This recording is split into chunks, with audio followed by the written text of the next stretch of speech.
All right, now we're gonna talk body movement. It's kind of like walking. So the whole idea is to adapt that to our dance while we dance, while we do the steps, while we do the styling and everything. Okay, so I'm gonna try to show you some exercises good to start with before you get all the coordination and the movements required. We're talking about the beginners. Like if you've done any body movement before or you're a professional dancer, you'll be fine. Okay, so the best exercises to start with your body movement adventure, it's kind of reaching to the shelf. So imagine that we want to be able to do this kind of isolation throughout your body. Okay, so best way to do it's initially like you're reaching for something to grab off the shelf and there. Okay, it's very important not to go with your hip, which might initially happen, or not to kind of collapse. So we want to maintain the straight line through your shoulders, you see, and just move like that. Even if initially you're able to do just something like this, with time, when your body starts learning to trust itself and loosen up a little bit more, you'll be able to do it. Okay, next exercise I want you to practice is a rotation of your top. Okay, so imagine it's like you're having a tray and you're just offering something to people on your right and something to people on your left. Okay, so what happens is we're just gonna rotate this way and that way. Now, even though my ability is, for example, relatively comfortably, I can go all this way and all this way, when I'm dancing, it will be this kind of range. Okay, so you wanna feel comfortable with moving like that. Try to avoid doing this or doing that. Okay, initially when we work on shimmies with people, that's usually what happens. Like, am I doing it? Am I doing it? Yes, you are. Just bring the action one level up, right? So the idea is that you want to tuck in the bottom and then rotate like this. And then while you're restricting the range of the action, you will gain the speed of it. And then loosen up and stretch it, stretch. And then you go a little bit tighter. And loosen up. Okay?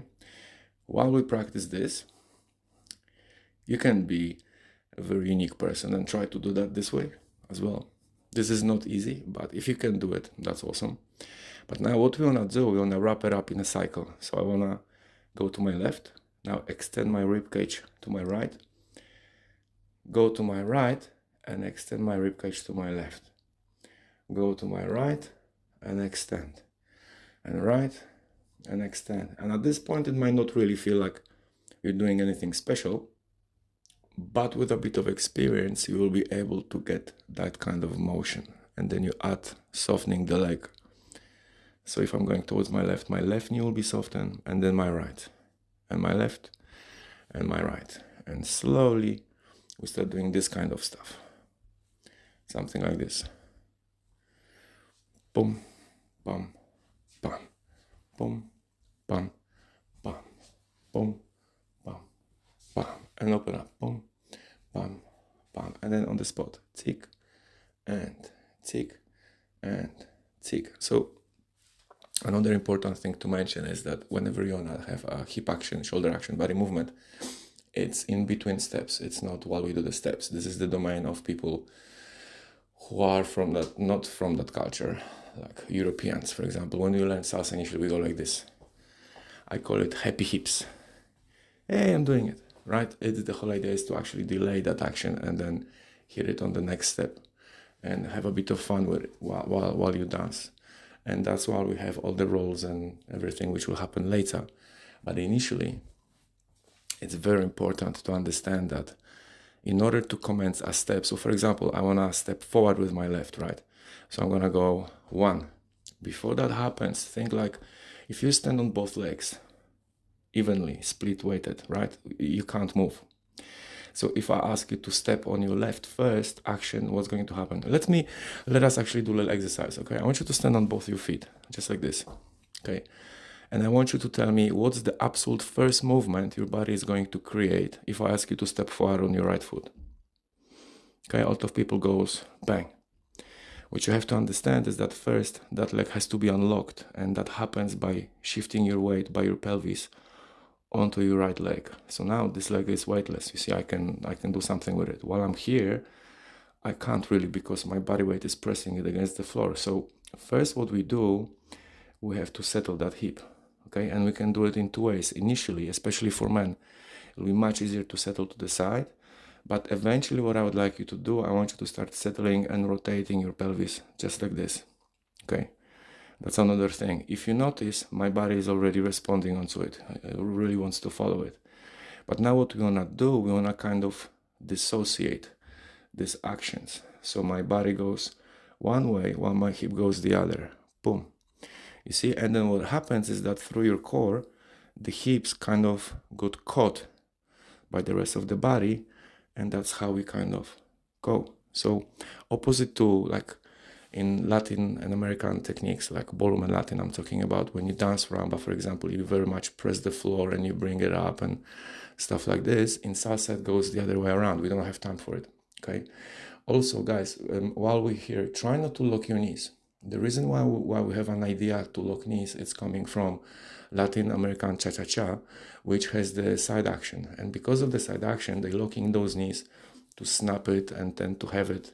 So what we want to do is, while we have unlocked and soft knees, we want to roll through those actions, okay?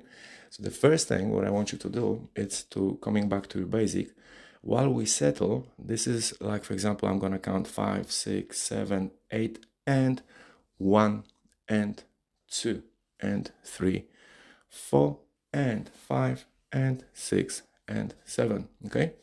So the idea is that you want to prepare your step with the hip action, for example. So first you're committing my body weight on this leg, I step forward here, my body weight on this leg, I can step there, and then I'm kind of rolling with my hip afterwards, okay? Next thing is, while you're stepping this way, your body responds. And what I want you to think of, I don't want you to move your shoulders. This is not, I'm not doing that. It's all about the rib cage, okay? And we have two actions. First of all, it's what we started with, which is that separation here. But then also, while I go to the side, I want to bring it up, okay? And by doing this, you see my shoulder rises. And then when I'm gonna go on this way and my hip settles, I'm gonna collapse this side of my body and extend this side. So I wanna move my rib cage, you see, not shoulders, this way. And that will allow you to shift your weight. And while we do this, you're gonna have your basic 2, 3, and then 5, 6, 7. One thing which we're doing in our technique different than Latin people, it's also the fact that on the stepping steps, we're not gonna lower our heel. What that gives us is actually ability to stay centered. That's very convenient, especially with like Cali salsa music, which is super fast, salsa dura, you know, and most of timbas, it's just super, super fast pace. If you're not used to it, this will discourage you to stay long in the salsa party. This kind of actions, you see, so I'm not carrying that throughout because I'm lowering my heel, therefore my body is forced to go. If I keep the toe, I can bounce off and maintain it here.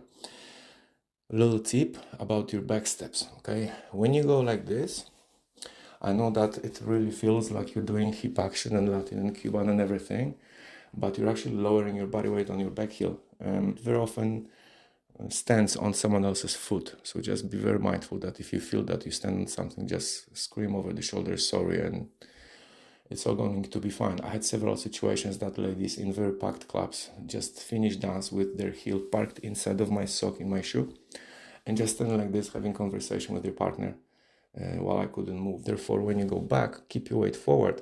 Don't shift it. This is not rumba or cha-cha-cha, it's salsa, all right? So you want to keep it forward and keep your heel off the floor.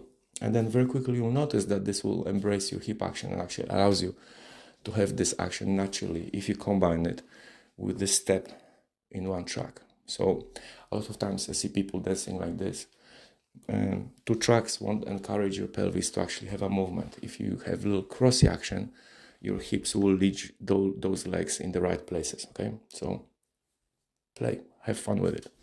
Coming back to the body movement. So the idea is that ultimately everything starts here because we gotta move. But what if I tell you that it starts here?